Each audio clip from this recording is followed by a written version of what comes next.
Selamat sore buat sahabat-sahabat di mana saja berada. Kita kembali lagi bersama saya di channel Anak Medan Bersuara. Teman-teman, sore ini saya hanya ingatkan teman-teman, baik yang kontra maupun pro, mari sama-sama kasih komentarmu, gak ada masalah.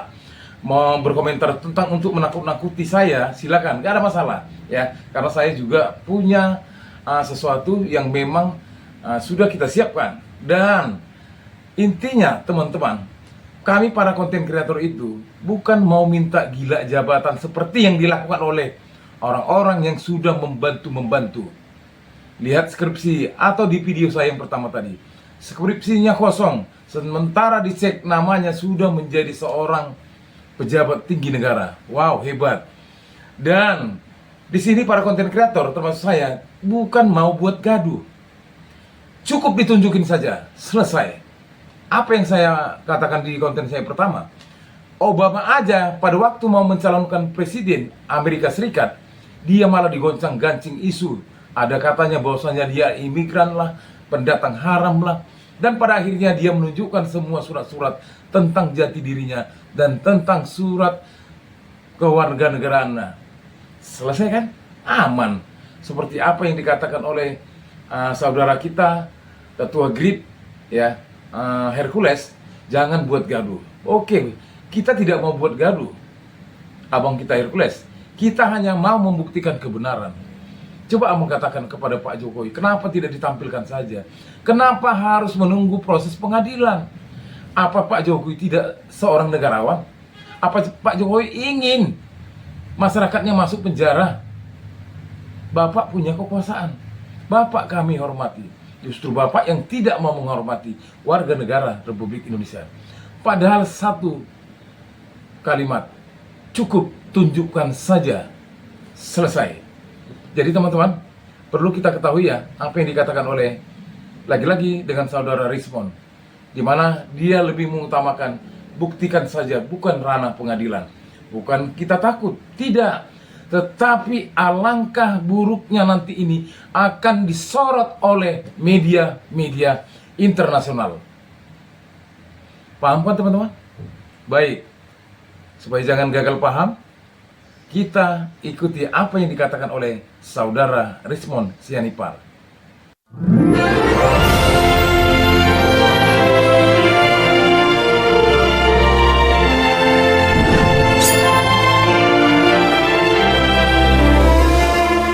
Kalau benar Pak Joko Widodo ya tunjukkan gitu loh, daripada berada di belakang pengacaranya perisai. Kan sesederhana itu, menunjukkan ijazah aslinya aja susah. Netizen atau ada teman-teman di luar sana yang belum paham, di sini kami sampaikan lagi bahwa beban pembuktian itu adalah dari penggugat. Siapapun yang mendalilkan, dialah yang wajib untuk membuktikan. Sekarang sebenarnya case close, putusan sudah berkekuatan tetap juga, tapi tiba-tiba ada lagi narasi lagi, ada pihak-pihak di luar sana yang tetap mencoba mendiskreditkan Bapak Jokowi walaupun beliau bukan lagi sebagai Presiden Republik Indonesia. Jadi kami menghimbau dan mengingatkan bahwa ayolah, janganlah lagi kita menyebar fitnah, janganlah kita menyebarkan lagi berita bohong, karena ini tidak baik juga untuk seluruh masyarakat juga. Kemudian ada juga yang perlu kami sampaikan, itu mengenai adanya juga pihak-pihak yang ingin mendatangi langsung Bapak Joko Widodo untuk menanyakan, katanya, saya ingin melihat langsung Pak ijazah aslinya. Kembali lagi, di sini kami sampaikan bahwa Bapak Jokowi telah menunjuk kami sebagai kuasa hukumnya, sehingga sepanjang mengenai tuduhan ijazah palsu ini, silakan dapat menghubungi kami secara langsung. Nah, sekarang ini kan kami melihat sudah lebih menyerang personal Pak Jokowi. Bukan lagi beliau dikritisi karena beliau selaku presiden, sehingga dari pihak oposisi atau ada pihak-pihak lain yang ingin mencoba men-challenge Pak Jokowi dan sebagainya. Jadi karena ini sifatnya sudah lebih pribadi, sudah lebih personal, dan mencoba mendiskreditkan Pak Jokowi, citra Pak Jokowi, seakan-akan seluruh perjuangan Pak Jokowi selama beliau menjabat itu tidak sah karena ijazahnya tidak palsu. Ijazahnya palsu. Nah, itu yang kami sangat sayangkan. Adik pengacara Hasibuan, mungkin adik sahabat atau anaknya Pak Oto ya, atau saudara Pak Oto ya. Ya, Priyadi, oke. Baik, saya dari Anak Medan Bersuara. Sebenarnya gampang sahabatku. Ya, kami itu bukan mau mendiskreditkan Pak Jokowi, tidak.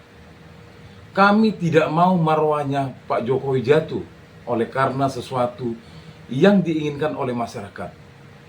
Apakah tidak layak atau tidak cocokkah Pak Jokowi harus menunjukkan ijazahnya? Kok sesusah itu? Coba, masyarakat itu cinta loh sama Bapak Jokowi. Ya, masyarakat itu sayang sama Pak Jokowi. Kata-katamu yang begitu indah, hai tim penguasa hukum. Kami masyarakat hanya ingin kebenaran itu dibuka selebar-lebarnya. Ya, jadi sesuai dengan data-data yang ada, yang sudah dibeberkan oleh saudara Rizman Sianipar, Dr. Tipa, Roy, apa itu? Tidak benar.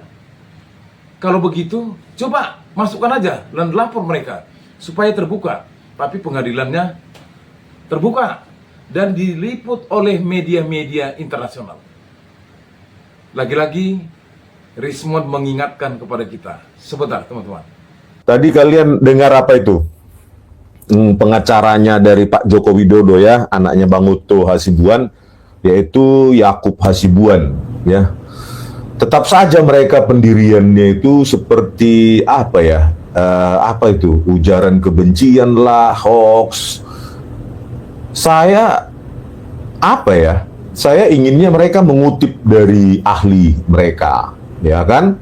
Ahli mereka baru mereka kutip. Nggak apa-apa kalau dikutip dari ahli mereka, baru dikatakan saya hoax, oke gitu. Tapi kalau orang yang nggak paham ini terus mengatakan saya hoax, itu di mana ya standing positionnya kan mereka kan? Harusnya kan pengacara yang tertib harusnya mengutip ahli. Nah, entah ahli dari mana mereka bawa, dari Singapura, Amerika, ya kan? Biar kita rekonstruksi lembar pengesahan Joko Widodo itu bisa menggunakan teknologi 1985 kan? Gitu ya kan, teks atau word prosesornya apa, printernya apa. Kalau mereka sudah pakai laser writer ya dengan teknologi PostScript misalnya type 1 yang sering dibilang orang-orang itu ya pembelanya, ayo gitu loh ya, kita rekonstruksi di mana mereka layanan seperti itu di Jogja tahun 1985 ya, laser writer aja 1984 dengan teknologi PostScript itu type 1 ya, masih baby lah itu ya, kayak versi betanya lah. Tiba-tiba sudah muncul di Jogja 1985 dan itu pun harus ditata satu-satu itu untuk secantik Times New Roman itu ya, karena dia tidak word processor gitu loh. Dia apa men-typesetting itu kan satu-satu huruf demi huruf, dipercantik pinggir-pinggirnya baru ditata menjadi lembar pengesahan seperti itu. Ya ayo gitu loh. Nah, tetapi kalau saya dikatakan dari apa pengacara yang bidangnya bukan ini, kayak menjepelekan ya. Ya, harusnya kan kutip gitu loh, tertib gitu loh. Kutip ahlinya, misalnya ahli tinta kertas, misalnya mereka ke UGM ya. Oh, ini enggak, ini dari pengamatan saya itu 1985 taksiran saya misalnya gitu. Terus teknologi fontnya begini, tintanya begitu. Karena ada data itu, mereka punya akses kepada ke UGM kan. Ya karena mereka pihak penguasa ya, sama seperti kasus Jessica Wongso ya. Saya cuma dikasih metadatanya. Nah, dari situ kita bongkar, bukan berarti kita dikasih minimal bukti pun kita nggak bisa bongkar kan. Ya. Polisi nggak ngasih video CCTV itu. Kalau ngasih beres hari itu juga ya, 2016. Kan begitu. Ya, janganlah langsung menuduh saya itu apa ahli yang tidak bertanggung jawab atau ahli liar katanya. Kan kasar itu ya. Kalau menurut saya tadi pengacaranya itu kok begitu ya, saya sudah kenal personal berapa kali ketemu gitu kan. Tetapi saya tidak bisa setia pada pengacara ya. Saya setia pada kebenaran, keilmuan yang saya pegang gitu loh. Kalau memang mengatakan saya ke ujaran kebencian, terus hoax, ya ayo tanding gitu loh di apa? di pengadilan kan, bukan di medsos, ya. Kan banyak yang menuduh saya, katanya saya apa namanya itu jagoan medsos. Waduh, ya. Kita buktikan besok kan, ya, kasus Jessica Wongso sudah saya desak-desak terus itu PK, ya, apa itu peninjauan kembali, ya. Dan itu argumen saya itu yang dikutip semua gitu loh. Kok saya dibilang ahli liar sih? Kok jadi begini kita? Nggak apa-apa kita dalam hal ini berseberangan dengan kantor pengacara Bang Otto, ya kan? Itu oke-oke saja menurut saya, sepanjang ahli dilawan dengan ahli gitu loh. Jangan pengacara lawan ahli, memang bidangnya apa sih? Ya, kalau saya ditanding dengan pasal-pasal hukum, ya pastilah saya keok. Pasti saya kalah, ya kan, karena bukan bidang saya. Tapi ini bidang saya 30 tahun. Ya. 30 tahun paten saya 3 di Jepang bidang ini. Ya, bidang image, video processing, bidang kriptoanalisis dipakai, dan itu di departemen apa namanya? Intelligence dan rahasia, ya. Dan saya menerima royaltinya gitu loh. Jadi janganlah mentang-mentang apa di sisi penguasa, kekuasaan, ya kan, langsung cepat sekali. Bagi saya itu sudah masuk intimidasi loh. Besok saya juga konsultasi dengan pengacara Bang itu, ya, tulang saya itu, Damai Hari Lubis, ya, tadi udah telepon sama saya. Tulang saya itu Lubis karena istri saya, mama saya, pung saya itu borusiahaan. Jadi bonaniarinya atau nenek moyang yang melahirkan Margasiane itu adalah Boru Lubis, mamanya, ya. Jadi Lubis adalah apa ya, spesial untuk Siahan itu. Makanya langsung saya panggil tulang. Ya besok saya konsultasi, ya. Kalau bisa ya dituntut aja ya, biar jangan sembarangan, jangan karena di pihak pengacara di pihak sana gitu langsung sembarangan ngomong saya bohong, ya. Apanya dibilang itu terminologinya? Ujaran kebencian atau berita mengarah ke berita bohong. Mana bohongnya coba? Ya nggak bisanya berpendapat di Indonesia ini ahli. Baik teman-teman ya, jadi kita lihat video tadi teman-teman ya. Saya juga jadi tertawa ini ya, kalau memang Rizwan Syahipar ini bicara belak-belakan apa adanya, tapi berdasarkan kualitas dan data. Dia nggak sembarangan ngomong. Bahkan dia katakan, apa memang ahli nggak bisa bicara di Indonesia ini? Apa ini? Dan dia mengatakan lagi kepada anak, ternyata benar, anak Otto Hasibuan teman-teman ya. Jadi janganlah pengacara versus ahli. Ya pasti katanya saya keok, kata Rizwan Syahipar, karena saya tidak tahu tentang hukum. Ya tapi kalau bisa ahli versus ahli. Sebenarnya benar teman-teman. Kalau memang pengacara atau tim kuasanya hukumnya Pak Jokowi yang mengatakan bahwasanya jangan menyebarkan hoax, jangan menyebarkan ujian kebencian, jangan menyebarkan kebohongan. Di mana ya? Justru yang bohong itu siapa? Ayo, komentar teman-teman. Justru yang menyebarkan perihal tentang kegaduhan itu siapa? Ayo, tulis di kolom komentar saya. Kita lanjut lagi ya, biar sedikit agak rileks. Karena apa yang disampaikan Rizwan Syahipar, lama-lama kita semakin pintar teman-teman. Sebentar. Gitu loh. Ya justru di sini saya menegaskan bahwa saya independen.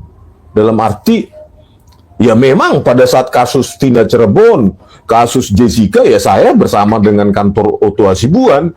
Tetapi kasus ini ya saya harus independen gitu loh. Ya, tidak ada yang mengikat saya.